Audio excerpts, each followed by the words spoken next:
What's up YouTube? It's Andrea here at VW Family Farm, and today is the second video in Canning 101.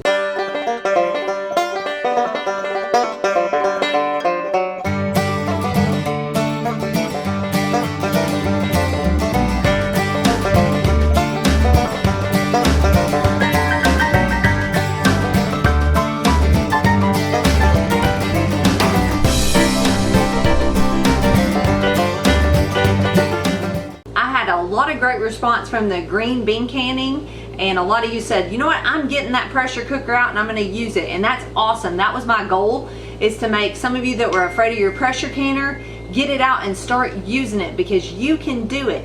And today we are going to talk about canning tomato sauce. Now, I thought about cleaning up my kitchen spotless and putting everything away before we started this video, but you know what, this is a working kitchen in the summertime, and that's just how it is. We've got stuff everywhere. We've got eggs. If Lane wants to pan down, we've got a floor full of tomatoes. And then over on the kitchen table, it's full of honey and more tomatoes. And I've got winter squashes laid everywhere. There's food everywhere in this kitchen. But today we're talking tomato sauce. First thing, you can probably hear a little noise in the background, is my dishwasher running. First step, just like last time, get those jars out, get them cleaned and sanitized. However you choose to do that. There's all different methods.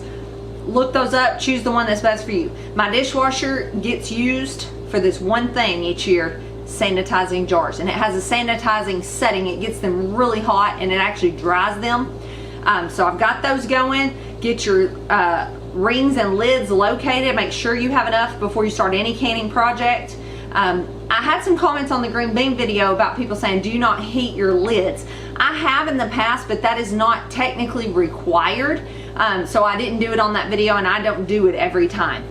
Today, we are gonna make roasted tomato sauce. So I've got two helpers recruited right now. They're behind the camera. They're gonna help me get those tomatoes ready. We're gonna roast them and cook the sauce down a little bit and can them. Now, I have done this a couple times, but I'm going to show you a little bit different way to do it today than cooking for like 24 hours, because I don't have time for that right now. So I need something that's going to get these reduced down into sauce and we can move along.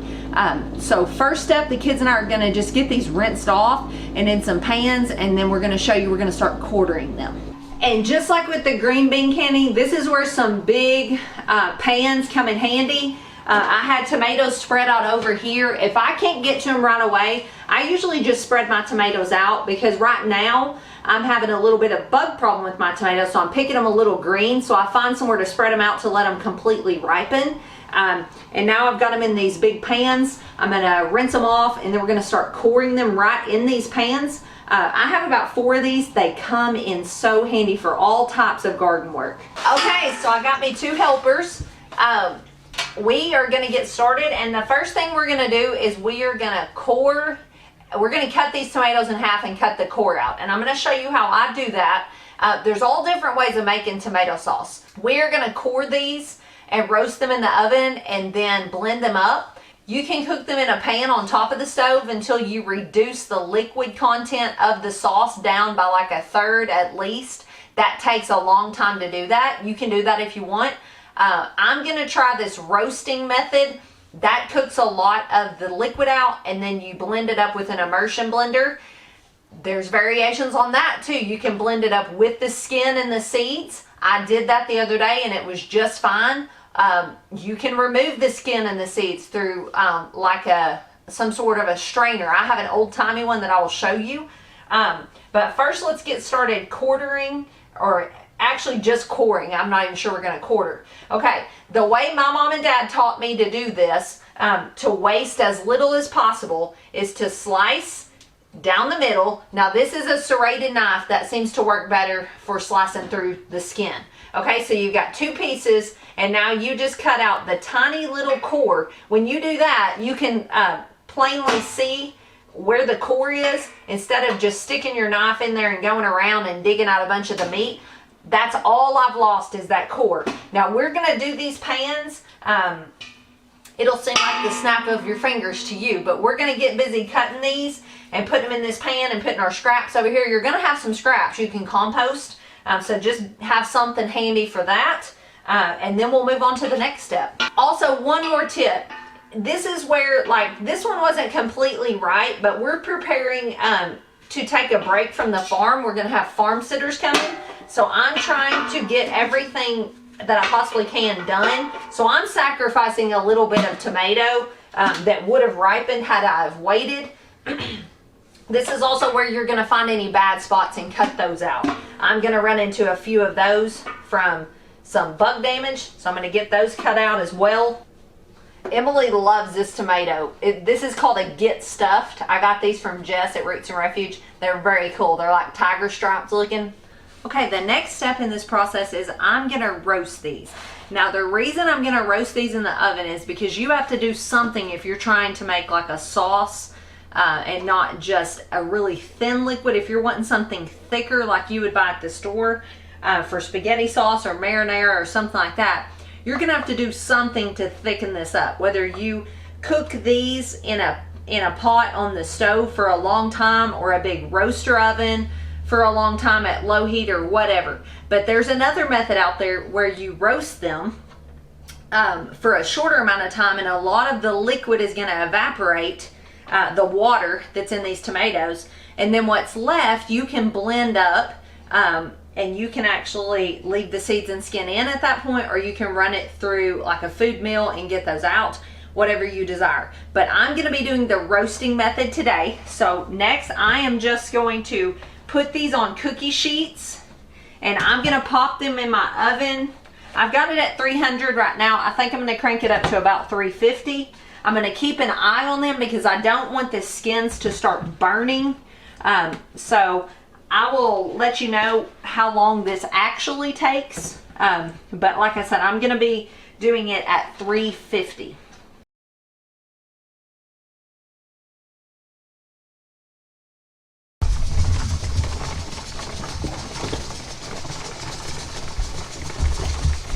Okay guys, so I have already done one batch just to make sure how this was going to go, iron out all the wrinkles, because this is some of my first tomato canning for this year. This is one thing I kind of can in order of what I need and in order of importance. And tomato sauce was on the top of my list, specifically spaghetti sauce, because we love spaghetti and spaghetti dishes that you can use spaghetti sauce in, like lasagna, things like that.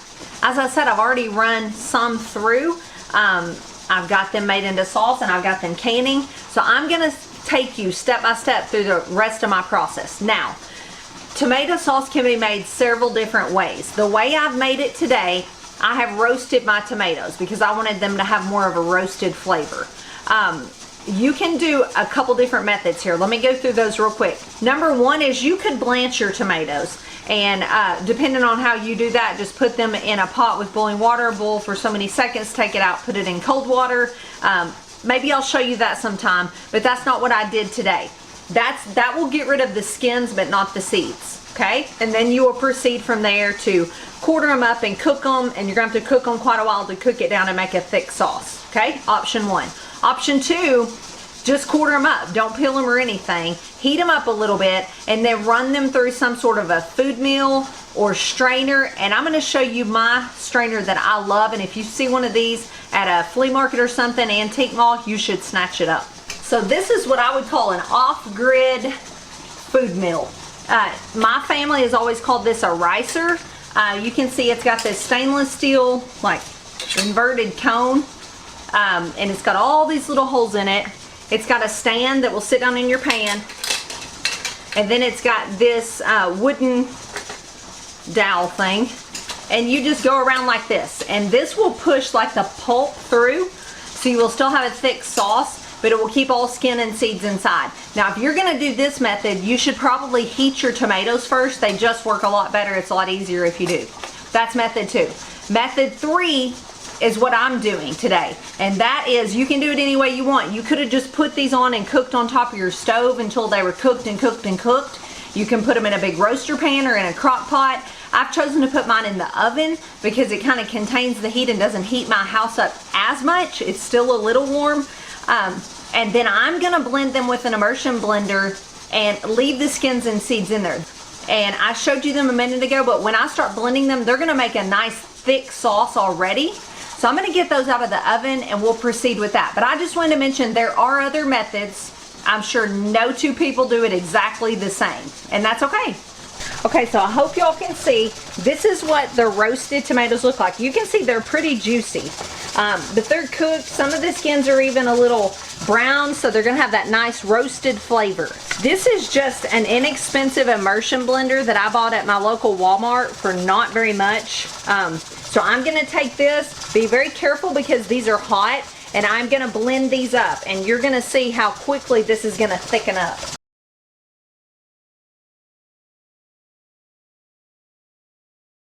Okay, so I've got a lot of those blended up. I hope y'all can see how nice and thick it's already getting.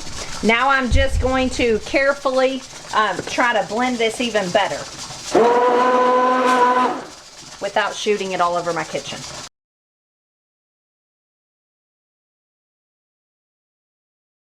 Okay, as you can see, it has gotten really thick.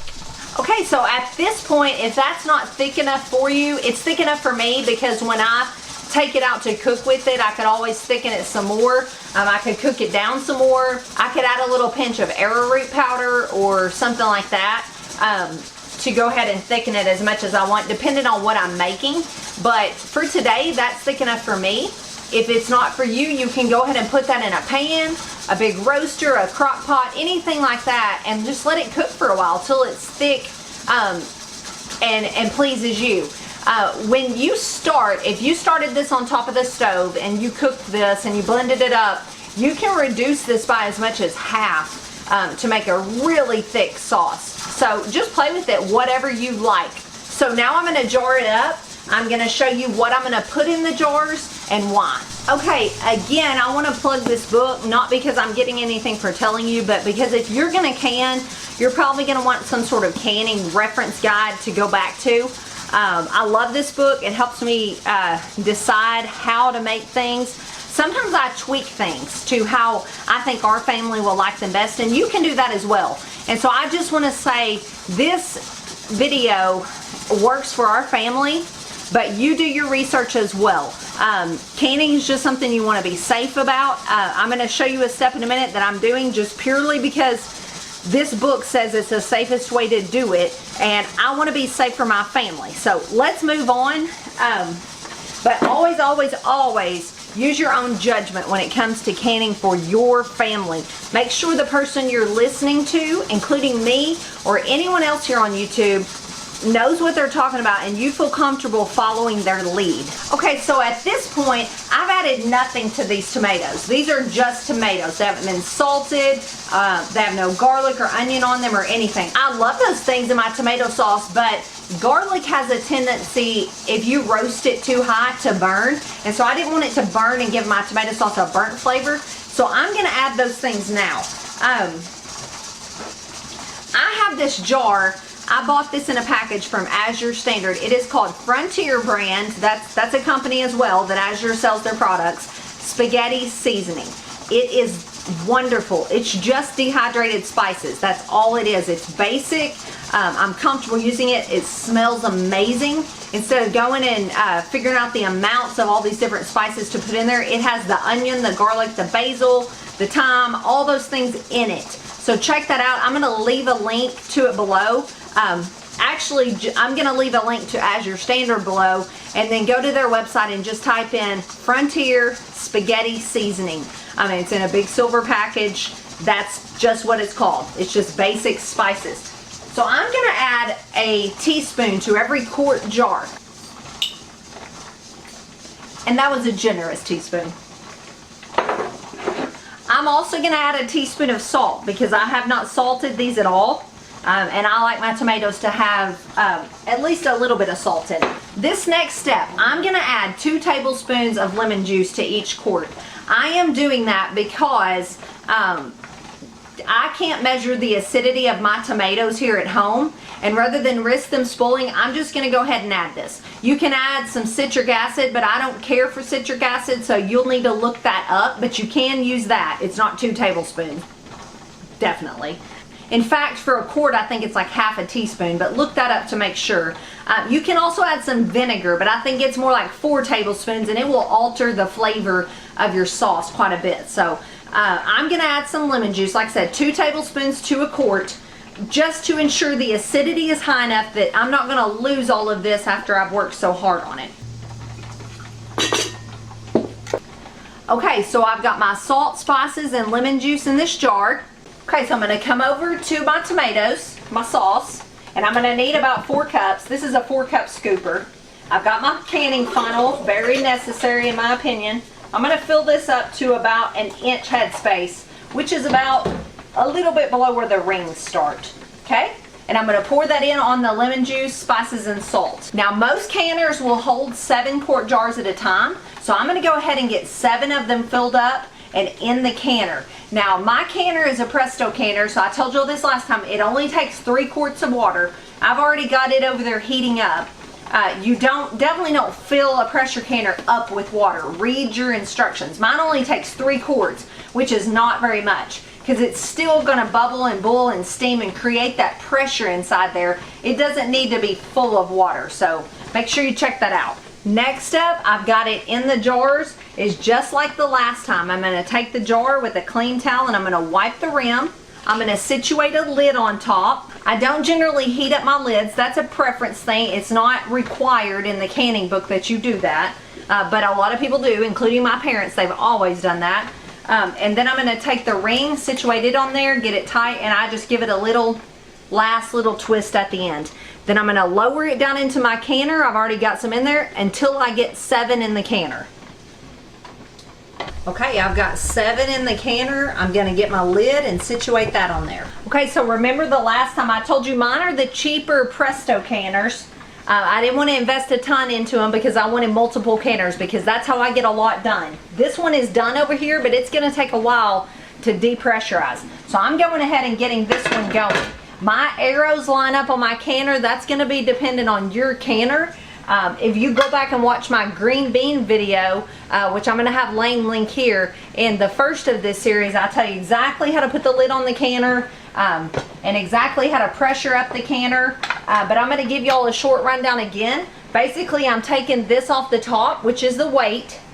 I've got my burner on high, because right now I have no pressure in there. I'm just trying to build up pressure, and steam will start coming out this little thing on the top. After it does that for a little bit, I will plop this weight on there, okay? And then back on my green bean video, I tell you that this will start rocking gently, and I showed y'all that. So click to the end of that video and it will show you. When this starts rocking gently, which you heard at the beginning of this last little process of this video, because this one was gently rocking, then you're at 10 pounds of pressure, because if you weren't, this wouldn't be moving. It's a 10-pound pressure weight. So I'm processing these are quarts for 15 minutes.